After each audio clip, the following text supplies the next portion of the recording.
Breaking news mga kabayan, Japan at China munti ka na. Chinese J-15 laban sa Japanese F-15. Chinese jet fighter nilak ang missile control radar nito sa mga Japanese fighter jets malapit sa Okinawa, Japan. Naku, delikado to. Masyadong mayabang itong mga bagitong piloto ng China. Pero kapag nilabanan sila ng mga mas advanced na mga eroplano mandirigma ng Hapon, baka magbagsakan sila. Japan Defense Minister nagbabala sa China. Thailand at Cambodia muling nagbakbakan. Thailand F-16 naglunsad ng airstrike sa mga infrastruktura ng Cambodian military matapos masawi ang isang Thai army at 7 pa ang sugatan matapos silang tamaan ng pag-atake ng Cambodian army. Mga Pilipino nagprotesta habang naglalakad sa gilid ng dagat ng Zambales. Sinisigaw nila na atin ang Pinas, China, layas. Leader at bomb expert ng grupong Dawla Islamiyah Hassan Group patay sa 2 minutong engkwentro sa operasyong inilunsad ng Philippine Army sa Sharif Agwak, Maguindanao del Sur. Tensyon sa pagitan ng Japan at China mas tumitindi pa. Nag-deploy ang Japan ng mga fighter jets matapos ma-detect nito ang mga Chinese jet fighters na nagsasagawa ng military exercise malapit sa Okinawa, Japan. Agad na nag-deploy ang Japan Air Self-Defense Force ng mga F-15 Eagle, ang mga fighter jets mula sa Liaoning aircraft carrier ng China noong Sabado na nag-lock ng kanilang radar sa Japanese fighter jets. Kinumpirma ng Ministro ng Depensa ng Japan na itinutok ng Chinese J-15 ang kanilang fire control radar sa mga Japan F-15 ng 2 beses, kung saan itinuturing ito ng Japan Defense Ministry na isang banta sa kanilang seguridad. Wala namang naitalang nasaktan o nasira sa nasabing insidente. そうした中、昨日には中国軍機による自衛隊機へのレーダー照射事案が2回ありました。このような行動は航空機の安全な飛行に必要な範囲を超える危険な行為であり、中国側には強く抗議し、再発防止を厳重に申し入れたところです。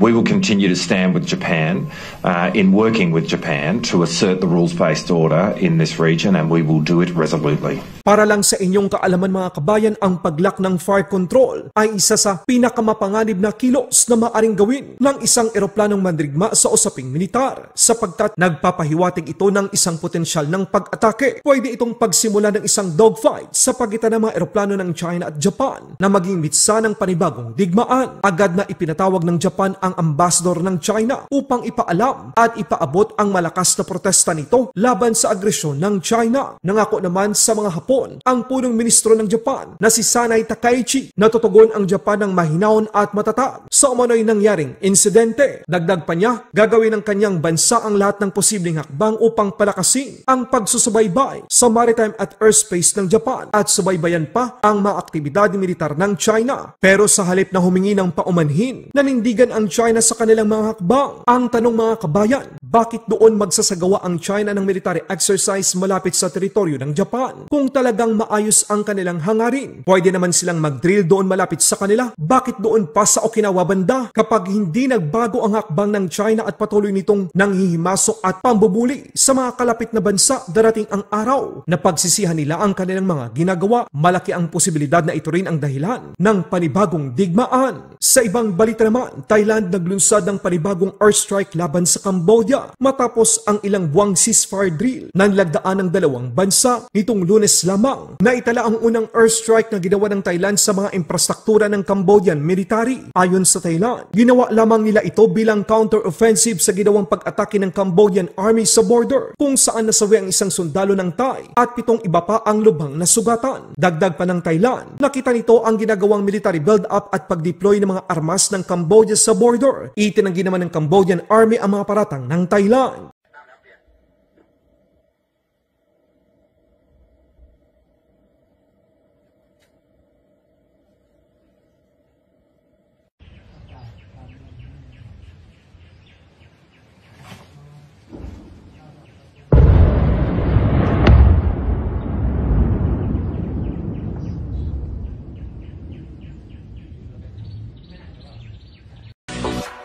Kỳ màu hởนั่นไงผู้ไอ้ขึ้นมือตึกประมาณไทยก่อนนี้มีตัวคลังสุนลิบันใจหมอเฮ้ยแต่เนื้อซ้ำลุงคนนี้มันตอนเมาตาคือเช่นนั้นคือคนเองส่งกระรบโลกอปราณลูกไปตกสกสบายดีขยำสกสบายดีไอ้ชาวเนื้อช่างไงรอบยุ่น Sa ibang balita naman, mga mangingisda sa Botolan, Zambales nagsagawa ng protesta laban sa China. Habang naglalakad sila sa tabi ng dagat, isinisigaw ng mga kababayan natin ang katagang "Atin ang Pinas, China Layas!" Ang Pinas!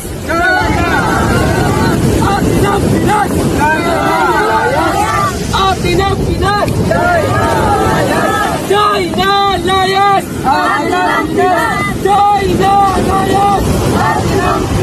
China Layas! Atin ang Pinas! Atin ang Pinas!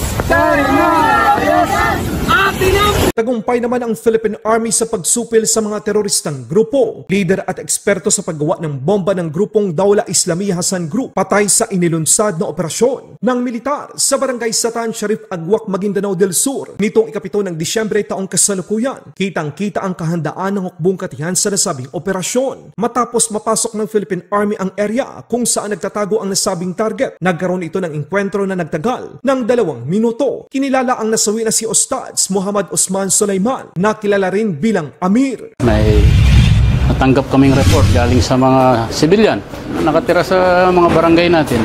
Sila mismo nagsabi sa amin na yung hinahanap natin, yung leader mismo ng Dawla Islamiya Hasan Group, no? Dito sa Pilipinas. Yun ang na-neutralize natin kanina. Siya ang may pakana ng bus bombing sa Takurong, sa Isulan, sa Parang, at yung Husky na ano. And then yung pagkamatay nung 3 nagtitinda ng kambing at yung 4 na namatay na inambus tropa ng 40 IB. So siya lahat yung nagplano noon, nagpa-execute, and we are thankful sa ating Panginoon na binigay niya yung justisya doon sa mga naging biktima nila. So kanina, sabi ko nga, na neutralize natin yung taong ito. Talagang iniikot-ikot niya kami, pero kanina, civilian na mismo yung nagturo. No? So, ang masasabi ko lang sa mga naiwan na kasama niya, ito, yung leader nyo na neutralize namin, open kami na makipag-usap sa inyo. Pumunta kayo sa amin anytime. Kung gusto nyong magbalik loob sa pamahalaan, open yung ating government. Tutulungan namin kayo. Lahat ng mga terorista ng gugulo pa dyan, pumunta kayo sa amin. Let's join the crusade for peace. No? Hindi lang reduce settlement. Sila, in-invite din namin sila. We always expect, kahit wala naman kami ang ginagawa, pag nakita nila kami na yung target of opportunity, gagawin nila yan. That's why, just to overemphasize, sinasabihan natin lahat ng tropa, mag-ingat, mag-ingat, at mag-ingat. Laban Pinas.